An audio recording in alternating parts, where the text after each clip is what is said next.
Taip.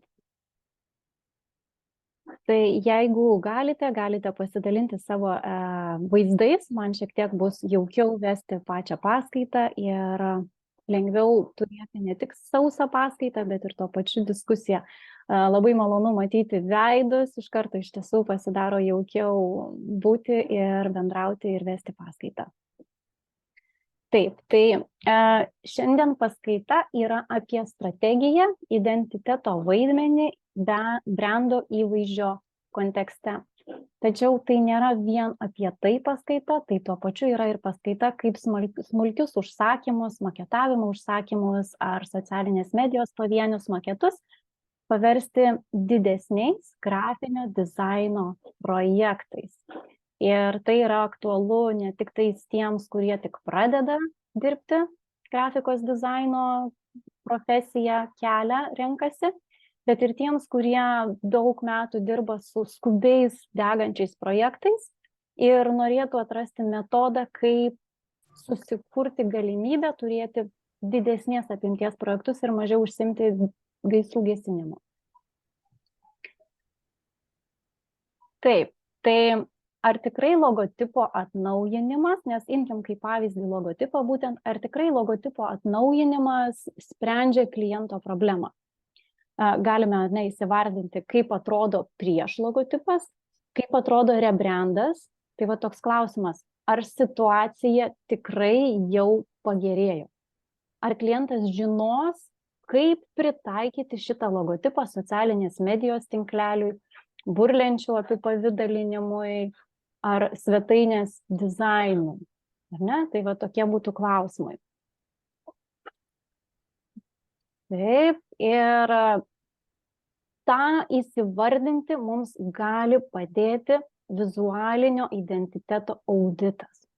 Tai yra vieta, kur mes kaip dizaineriai prieš pradedami darbą galime susidėlioti tą vaizdą, o kaip šiuo metu įmonė atrodo. Ir jeigu tame vaizde mes tiesiog pakeisim naują logotipą, ar iš tiesų tas vaizdas ir įvaizdis pasikeis ir ar tikrai lengviau bus klientui taikyti naują identitetą įgyvendinant savo komunikaciją. Tai padarykim trumpą eksperimentą. Kuris iš šitų variantų A ar B yra jaunatviškesnis?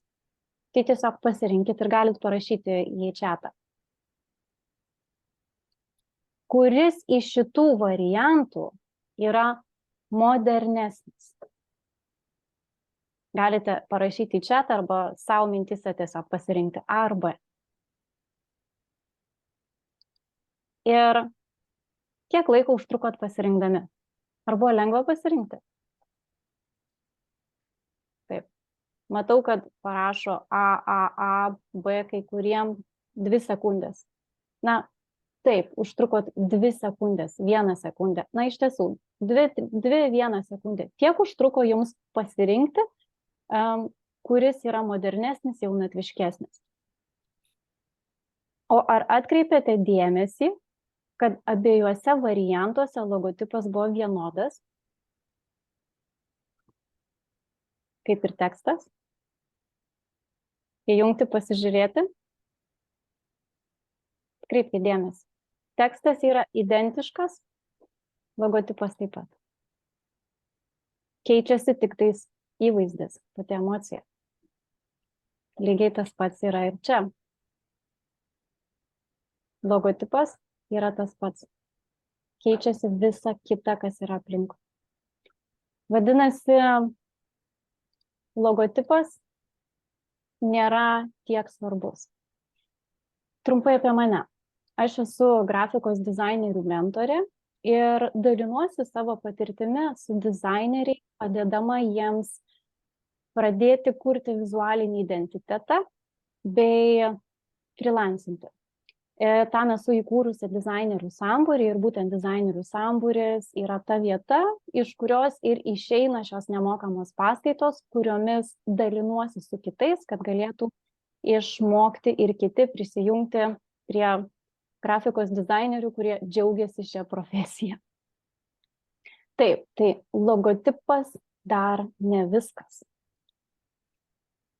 Logotipas, jeigu analizuojant pačią struktūrą, tai logotipas yra brendo dalis, kuri draugė su identitetu formuoja vizualų brendo įvaizdį, kitaip dar vadinamų reputaciją.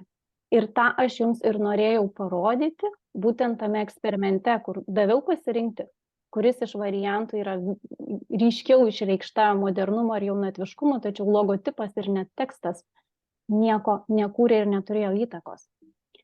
Tai jeigu mes turime logotipą, ir dabar aš jūsų paklausčiau, ar ne, koks yra šios įmonės įvaizdis? Kaip jūs man atrašytumėt? Koks jis yra, tvarsme, modernus ar klasikinės, daugiau high-tech, kam yra skirta šita veikla? Kokio tipo žmonėms? Ar kurie mėgsta ramybę, ar kurie mėgsta adrenaliną? Kam tai yra skirta? Ar jums lengva tai įvardinti, žiūrint į šitą ženklą? Nes tarkime, kai klientas ateina ir sako, prašau man sukurkite logotipą, į kurį pasižiūrėjus žmonės iškart užsimanytų valgyti. Aš tokia esu gavus užsakymą. Tai ar tą gali padaryti tik logotipas? Dabar, jeigu aš papildau logotipą jau logotipų sistema, ar pasidaro tai šiek tiek lengviau, ar dar visgi ne iki galo? Tarsi dar kažką gal galim ir suvokti, nes geltona spalva jau savyje turi kažkokią koduotę, kad tai yra aktyvu, nes tai yra aktyvi spalva. Tačiau vis dar to įvaizdžio neina suprasti. Tačiau jeigu mes tai papildome visą identiteto sistemą, ir kai aš sakau identiteto sistemą, aš neturiu omenyje brandbuko, neturiu omenyje rinkinio šriftų spalvų, aš turiu omenyje apie bendrą sistemą, kuri veikia tarpusavyje. Tai nėra atsikartojančios spalvos ir visi maketai vienodi. Tai yra dinamiški maketai su vientisu įvaizdžiu. Tai tiesiog šiek tiek kitų kampų pasižiūrėti būtent į identitetą kaip sistemą. Kaip sistemą. Tai va dabar aš jūsų paklausčiau, ar ne? Kokio tipažo žmogui yra skirtas šitas verslas, kokį tipažą jie bando pritraukti? Ar jūs važiuotumėt į šitą pramogą? Ar jūs ją rinktumėtės? Kokio tipažo jūs esate žmogus? Kam tai yra skirta? Kokiam savo draugui tai galėtumėt rekomenduoti? Ir ar jis rezonuotų su šituo dizainu, ar tai yra visgi jam, per daug aštru, čia gal ne visai į temą, ar atitinka nišos tendencijas? Ar taip galėtų atrodyti bankas ar grožio salonas? Ne, negalėtų, ar ne? Vadinasi, tai yra tam tikra emocija, tam tikras įvaizdis, kuris būtent atitinka tam tikro tipažo klientą ir tam tikrą veiklą. Tai va aš ką matau, kad rašote sportiškas, drąsus, aktyvus, modernus, jaunatviškas, irgi tai galioja. Tai žiūrim toliau. Kiekvienas maketas, ar ne, kiekvienas maketas prisideda prie įvaizdžio formavimo. Tai kada jūs gaunate užsakymą, sukurkite man, prašau, dovanų kuponą. Jūs galite į tą užsakymą pasižiūrėti, kaip gavau užsakymą ir man reikia sukurti dovanų kuponą ir kaip tas dovanų kuponas gali atrodyti, kokių čia man modernių idėjų, kokių trendų pridėti, kad tas dovanų kuponas būtų wow maketas. Kai tuo tarpu mano kvietimas pasižiūrėti į visą tą užsakymą ne kaip vienos dalelytės kūrimą, bet kaip dalelytės, kuri prisideda prie bendro prekinio ženklo įvaizdžio formavimo ir padeda verslui siekti tikslų. Vadinasi, mes galime pasižiūrėti, o tai kaip ta įmonė atrodo ir galbūt užduoti klausimą, kuo tas maketas sprendžia jų bendrą įvaizdžio problemą. Ir galbūt tai galėtų tapti kur kas platesnių užsakymų, negu kad vienas siauras maketas. Nes čia mes kalbam visgi apie brendo įvaizdį. Viena iš frazių, kurią noriu šiandien pasidalinti su jumis, kurią pasakė, žinoma, Steve Jobs, dizainas nėra apie tai, kaip jis atrodo. Gražus jis negražus. Dizainas yra apie tai, kaip jis jaučiasi. ir dizainas yra apie tai, kaip jisai veikia. Ir šitoj vietoj mes kalbam apie 3 dedamąsias. Kai rinkoje daugiau pastebiu išsireiškimą per gražu, negražu, tendencijas atitinka, netitinka, laimėjo awardą ar nelaimėjo awardą. Kai nepamirškim, jog dizainas, grafinis dizainas, yra taikomasis menas. Ką reiškia taikomasis?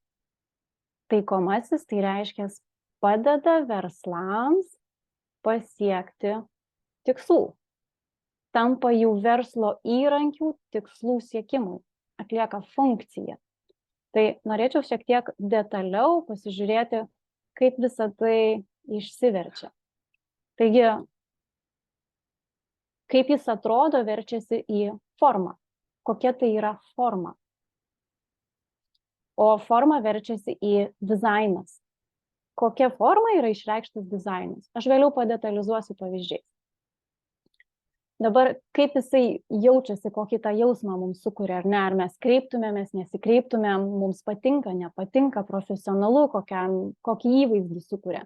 Ir čia būtent mes kalbam apie įvaizdį reputaciją. Ir yra trečiojoje dalyje funkcija. Kokią funkciją atlieka dizainas? Ir funkcija visada yra susijusi su klientu, su suvokimu, kam tas dizainas yra skirtas, su kokio tipažo žmogumi jis turi rezonuoti. Tai detaliau apie kiekvieną. Tai forma ir dizainas. Tai gali būti suvokiama kaip, kokia grafikos dizaino sritis naudojama įgyvendinti tam dizainui. Tai gali būti daug tų sričių, aš tokias 3 pagrindinės ar dažniausiai pasitaikančias. Tai gali būti vizualus įvaizdis, vizualinis identitetas. Tai gali būti spauda, jeigu tai yra metinė ataskaita ar prezentacija, galbūt irgi gali būti. Tai prezentacija daugiau prie tų digital projektų. Tai yra ir digital dalis, ne? Tai ta forma kiekvieną kartą pasirenkama vis kita tam tikslui įgyvendinti. Dabar jausmas ir reputacija. Kas tai yra? Tai gali būti klasikinis įvaizdis, kuris sukuria tam tikrą jausmą. Tai gali būti high-tech, technologiškas stilius, kuris irgi sukuria tam tikrą jausmą. Ir jeigu mes dabar žiūrėtume, ir ne, dar trečias variantas, pavyzdžiui, minimalistinis. Jūs galite gauti užsakymą sukurti batams identitetą, pakuotę, ar ne, yra ten, tarkim, kažkoks tai landing page'as, reklama socialinėje medijoje arba Facebook'o reklamose. Ir batai gali būti 1, 2 arba 3 stiliuje. Jūs kaip dizaineris sprendžiate, kokiame stiliuje jūs turite sukurti tą dizainą, kad įmonė pasiektų savo tikslinį klientą. Tai jeigu batai yra Nike, gali būti, kad bus technologiškas stilius. Jeigu tai yra bateliai aukštakulniai, tikėtina, kad reikalingas klasikinis stilius. Jeigu tai yra per daug detalių neturintis bateliai, galbūt net betono kulniuku, tai gali būti, kad minimalistinis tas įvaizdis galėtų būti. Ir tų stilistikų, kurias aš jums čia rodau, 3, jų yra 10 ir dar daugiau. Vadinasi, kiekvieną kartą mes ne tai, kad bandom išspręsti kūrybinę dizaino problemą, bet bandome pasižiūrėti ir strategiškai, o kam tas dizainas turi rezonuoti ir kaip reikėtų tą dizainą sukurti, kad įmonė sukurtų tą reikiamą įvaizdį. Ir galų gale parduotų. Nes jeigu aš paklausčiau, net esu ne kartą paklaususi įmonių vadovų, kurie kreipiasi darbui su manimi, ir ar jums reikalingas logotipas? Kam jau visai reikalingas? Tiesa ta, kad jiems nereikia logotipo, jiems nereikia, nežinau, skrajučių, maketų, reklamų, jiems reikia pardavimų. O pardavimai nevyksta be klientų. Vadinasi, jeigu dizainas nėra pritaikytas tam klientui, įmonė gali nepasiekti savo tikslų. Toks elementariausias požiūrio kampas į tai. Dabar, kaip yra su tais klientas, kaip yra su ta funkcija, nes, ta prasme, atrodo, viskas yra labai paprasta. Imkim pavyzdys. Gali būti klientas paauglė, jeigu tai yra batai, paaugliams skirti drabužiai ir batai. Gerai. Tuomet gali būti jauna moteris ir brandi moteris. Ir jau iškart galim suvokti, kad kaip ir viskas labai paprasta. Paauglys bus vieno stiliaus dizainas, jauna moteris kito stiliaus dizainas, brandžiai moteriai dar kito stiliaus dizainas. Kaip ir viskas labai elementaru. Tačiau yra tam tikra problema, kad didžioji dalis klientų auditoriją apibūdina maždaug taip. Moteris 35 metų gyvena mieste, gauna vidutinės ir aukštesnės pajamas. Ir tada jūs tarsi gaunat tą apibūdinimą to kliento. Ir klausimas yra, o tai koks dizainas turi būti? Minimalistinis, modernus, jaunatviškas, klasikinis, tai koks? Technologiškas? Kokia ta moteris? Ar jūs įsivaizduojate ją kaip žmogų?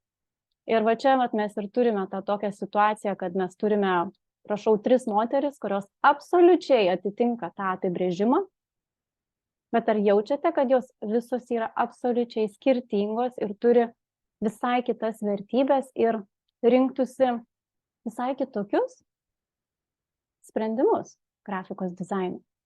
Pavyzdys. Logotipai į grožio saloną. Kokia tikimybė, kad ši moteris, kuriai svarbus tvarumas, keliautų į grožio saloną su salon boudoir užrašu?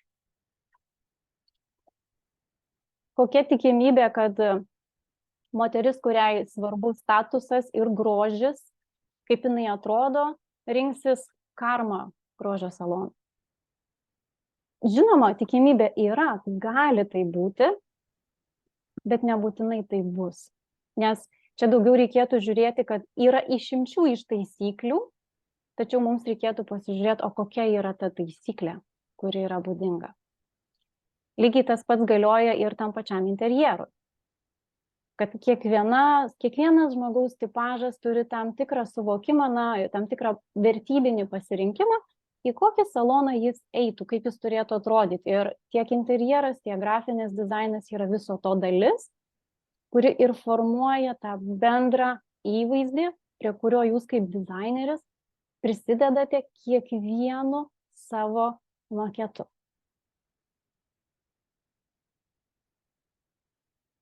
Tai kaip praktikoje mes galime identifikuoti tą klientą, kuris mums galėtų padėti tikslingiau pasirinkti, kokį dizainą reikėtų kurti. Stambios statybos kompanijos. Čia yra pavyzdys iš projekto, kurį teko kurti. Ką mums sako šitie žodžiai? Galima sakyti, jeigu vaizdu įsivaizduojant, nieko, žodžiai ir tiek. Tada, kada galime paprašyti jų, o tai kokios tos kompanijos, kas yra jūsų klientai. Ir būtent čia yra pirmas žingsnis, kaip galime gauti sau detalesnį apibrėžimą, tai kam mes tą dizainą kursime.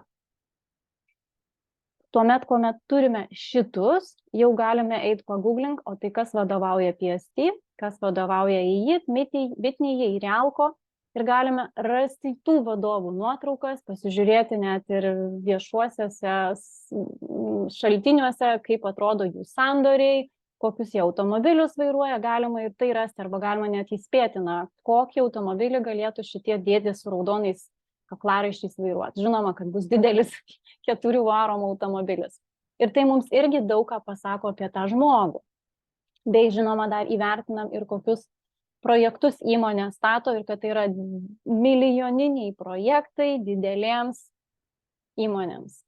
Gali būti gamybiniai pastatai, gali būti individualūs kvartalai.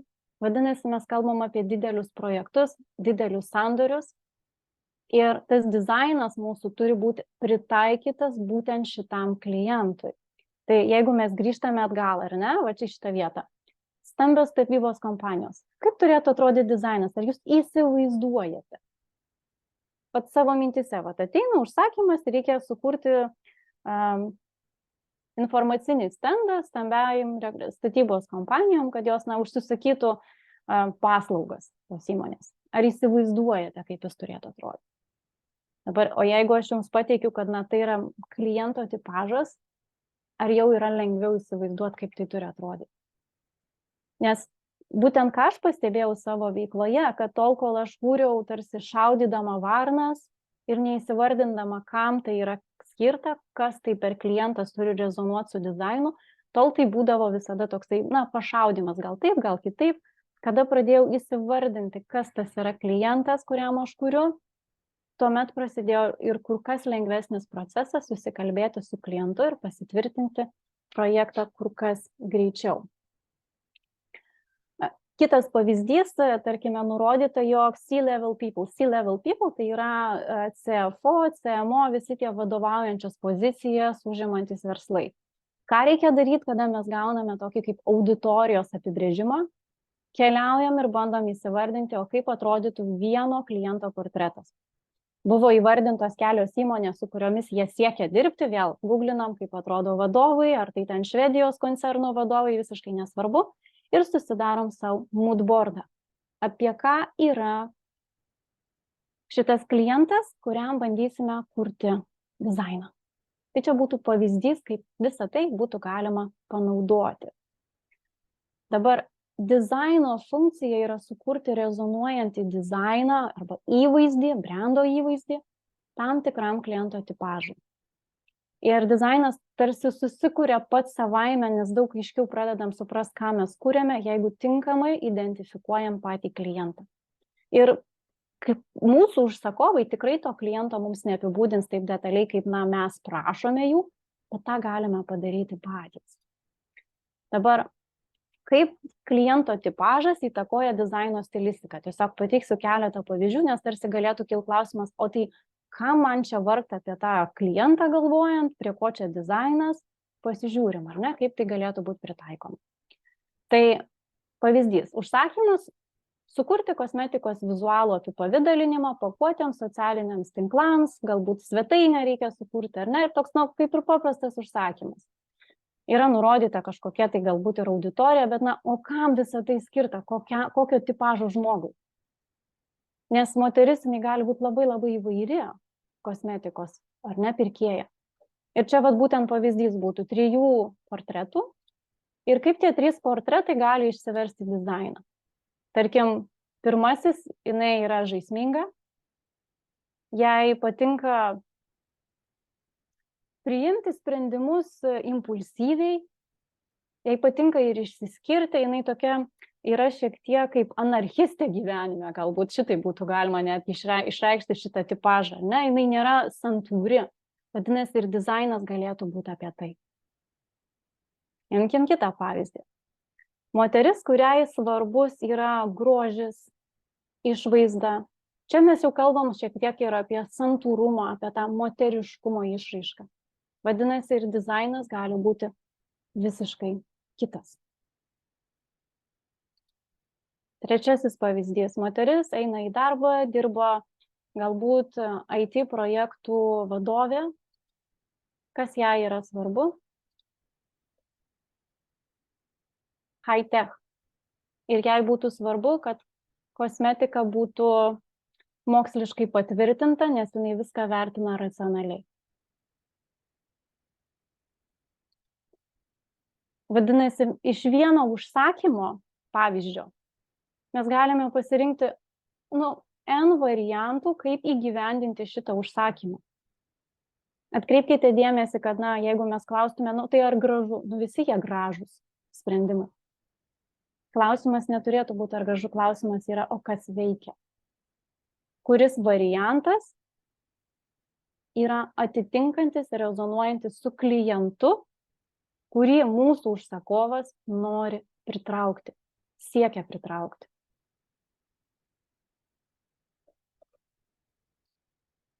Toliau. Ir gali būti klausimas, kaip identifikuoti kliento tipažą. Ar ne? Nes, tarkim, gaunam užsakymą, kaip sukurti kosmetikos priemonių apipavidalinimą. O kaip nustatyti tą tipažą? Tai iš esmės yra 12 archetipų ir ta informacija yra prieinama, galite pasigūglinti brand archetypes ir jūs galite pasižiūrėti, na tai jeigu mes kalbam apie jaunatvišką liniją, tai tikriausiai bus daugiau šita dalis. Jeigu kalbam apie moteriškumą, mylimasis archetipas tikriausiai labiau tiktų. Jeigu kalbam apie kažkokį technologinį sprendimą, kaip moksliškai patvirtinta, tai tikėtina, kad bus šitas archetipas. Ir tai gali būti labai mistiška, o kaip čia taip yra, bet jūs žiūrėdami į šitas nuotraukas, pabandykite identifikuoti, ar tikrai net pažįstat juose savo tėčio kažkuriam, arba kaimynės, nes perpratę tuos tipažus galėsit daug lengviau kurti dizainus tiem žmonėms, kurių tipažą tai reprezentuoja. Galbūt tai yra keliaujantis draugas, galbūt mamą atpažįstat, galbūt savo geriausią draugę arba brolį. Tai nėra labai sudėtinga, bet labai puikiai yra pritaikoma. Tai archetipai padeda identifikuoti tiek brando, tiek žmogaus personą. Vadinasi, jeigu žmogaus tipažas yra jaunatviškas ir brandas turi būti jaunatviškas, nes kitaip jie nerezonuos tarpusavyje. Jeigu jūs jau kuriate, ar ne, moksliškai, ne jūs kuriate, bet gaunate užsakymą, kur kuriame moksliškai patvirtintą kosmetiką, kur ten labai žiūrime sudėtį, kad niekam nekenktų, viską tvirtiname tyrimais, tai kokia tikimybė, kad šita kosmetika bus aktuali jaunam žmogui, kuriam veržlumas, jaunatviškumas ir kokia tikimybė, kad moksliškai patvirtinta kosmetika galėtų būti jaunatviško stiliaus. Galime tai apjungti, bet tai mažiau tikėtina, kad tai būtų tikslinga ir veiksminga. Tai užsakovai šios informacijos jums nepateiks. Nei koks yra brando tipažas, nei kokia ta stilistika turėtų būti, tačiau tu gali žinoti, kaip ją savo pateikti. Nes kai žinai daugiau, gali padaryti geriau. Tai kaip smulkiuose projektuose įžvelgti didesnius užsakymus? Nes, tarkim, vis tiek pradžia, jeigu dirbate nedaug metų su grafiniu dizainu, tikėtina, jog daugiau tai yra mažesni užsakymai, bet juos visada galima paversti didesniais, jeigu žinome, kas iš ko gaunasi ir kas prie ko.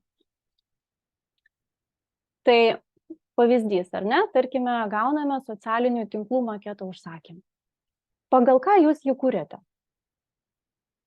Kokios dizaino tendencijos, kaip čia sukurti kaip tas vienas maketas galėtų atimti visą dėmesį, atkreipti į save ir duoti tam klientui tą rezultatą, kurio jūs norite.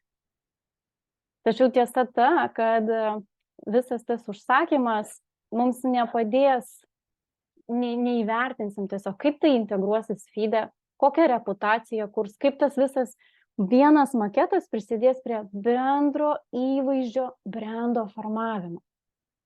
Nes čia ir yra esmė, kad mes nekuriam arba neturėtumėm kurti pavienių maketų, mums daugiau reikėtų padėti klientams kurti vientisą įvaizdį tam, kad jis iš tiesų galėtų pasiekti tikslų.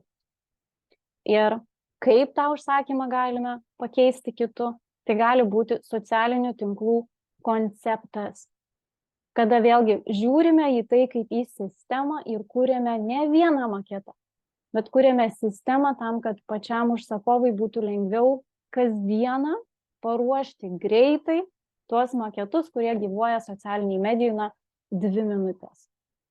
Kad tai nebūtų projektas, į kurį sutelktas visas dėmesys, nes tiek nereikia. Dėmesys turi būti sutelktas į bendrą įvaizdį, o ne į vieną maketą, kuris pakeis viską iš esmės. Kitas pavyzdys, vėlgi klasikinis logotipas. Kaip logotipas mums padeda spręsti kitus klausimus, nes tarkim būna, aš anksčiau irgi taip darydavau, sukurdavau logotipą, tada sako, gerai, tai dabar turim logotipą, sukurk man socialinės medijos tinklelį. Nuo ko čia pradėti, nes aš ką galiu padaryti, tai geltonai nuspalvinti, įdėti logotipą ir viskas, aš daugiau strigau, aš nieko neturiu. Man reikia daugiau elementų, reikia tekstūrų, reikia parinkti šriftus ir šitoje vietoje vat, ir atsiduriam, tai kokie šriftai čia tinka, o tai kaip čia viską suderint. Ir mums atsimušam tiesiog į sieną, kaip dizaineriai. O klientas dar labiau mušasi į sieną, nes jis nežino iš viso, ką su to logotipu daryti, nes kai pradeda daryti, tada dizaineriai žiūri ir sako, o Dieve, ką jis ten daro, visiškai nesąmonė, visiškai nemoka taikyti ir panašiai. Tai kada yra logotipo užsakymas, pokalbio metu galima paklausti, okei, o tai ką jūs darysit su tuo logotipu? Ar jūs turite, kas kuria jums svetainę, nes jums su logotipu, ką jūs veiksit? Žiūrėsit į jį. Jums reikia svetainės, reikės socialinės medijos, reikės pasiruošti kažkokius reklamų šablonus. Ir kai klientas supranta, nu jo, taip, tu teisus, jo, man reikia kur kas daugiau ir mes daug eksperimentų esame darę būtent šito pokalbio ir tikrai ateina tas suvokimas ir klientas suvokia, kad reikia kur kas daugiau negu kad tik logotipo. Tada mes ir galime kalbėti apie sistemos kūrimą, kuri iš tiesų padeda pačiam klientui ir taikyti ir naudoti, bei padeda ir pačiam dizaineriui. Nes kada yra visa identiteto sistema, mes galime sukurti ir maketus. Tai struktūra kaip atrodo, ar ne, kur pasideda visas grafinis dizainas. Tai yra logotipas, yra identitetas, visi maketai yra identiteto dalis. Vadinasi, kaip jie atrodo bendrame vizualinėme vaizde, vizualinėme audite, tai yra tai, kokį įvaizdį susikuria įmonė su grafikos dizainerių pagalba. Ir būtent tas įvaizdis ir yra brandas. Niekas kitas. Tai logotipas dar ne viskas, nes būtent jis su identitetu padeda formuoti tą brando įvaizdį. Ir kai aš kalbu apie tą brando įvaizdį, tai kalbu apie reputaciją, kalbu apie emocijos kūrimą, tačiau tikrai nekalbu apie brandbuko elementus kaip suderintas spalvas, kontrastingus šriftus ar wow maketus. Kalbu apie bendrą visumą. Ir dėja brandbukai ne visada tą visumą geba pagauti. Todėl identitetus būtent ir siūlau kurti Stylescape formatu. Stylescape. Tai čia ir būtų pavyzdys Stylescape formato, nes jame galime užfiksuoti visą emociją ir daug lengviau kurti sekančius maketus. Tarkime, jeigu pakvieščiau jūsų pasižiūrėti va, šitą vaizdą ir paklausiu, prašau sukurti man svetainę. Ar turit viziją, kaip ta svetainė turi atrodyti? Ar jinai bus balta, juoda, raudona, mėlyna, oranžinė? Kokia bus emocija, kokie šriftai? Stambus bus kontrastai, maži bus kontrastai. Kokias tekstūras naudosit? Kokie bus grafiniai elementai, kurie kuria tą nuotaiką? Ar jums reikia papildomai kažką kurti, piešti kažkokias iliustracijas, ar jūs viską jau turit? Kiek tų iliustracijų jums reikia? Kokios stiliaus bus iliustracijos, jeigu jau matote, kad jų reikia piešti? Ar yra ką galite panaudoti? Tai va čia ir yra momentas, kad mes kaip dizaineriai galim suteikti kur kas didesnę vertę pačiam klientui, negu kad pavienis maketas, kuris egzistuos nuo 2 minučių iki 2 savaičių. Kai tuo tarpu identitetas bus naudojamas minimum 5 metus, o galbūt ir 10 metų. Vadinasi, tai nėra mokestis už laiką, kurį jūs sugaišite jį kurdami. Tai yra mokestis už vertę, kurią jūs sukursite klientui 10-5 metų laikotarpį. Truputėlį kitas požiūrio kampas į visą tai. Ir tada, kada mes turime jau visą Stylescape, va tada mes galime tikrai labai lengvai kurti visus maketus. Ir pačią nuotaiką pagauti, ir pasitvirtinti su klientu daugiau, nes mes jau žinome, kad yra visa sistema ir pagal ją kūrėm. Tai būtent tą klientai ir duoda kaip atgalinį ryšį, kad labai labai lengva dirbti toliau ir labai dažnai netgi dizainus atiduodam kurti patiems klientams, nes jie sugeba suvaldyti tai daugiau mažiau, vėlgi sakau, daugiau mažiau į tą pusę geriau negu kad be visos šitos sistemos. Tai mano mentorė Melinda Lipsey kažkada tai yra pasakius, kad visi dizaino sprendimai išeina iš vienos vietos, iš brendo. Ir būtent dizaineriai yra tie, kurie padeda, prisideda prie tos reputacijos kūrimo, nes jie sukuria įvaizdį, nes jie sukuria tą vizualų apdarą, pagal kurį yra sutinkama veikla, įmonė, brendas. Ir kai kalbam apie brendą, tai mes kalbam ir apie patį save, nes tai, kaip jūs save prisistatot, jūs irgi kuriat savo įvaizdį, kaip kiti jūs mato. Tai va, tai čia tokia įdomi mintis, kurią norėjosi pasidalinti.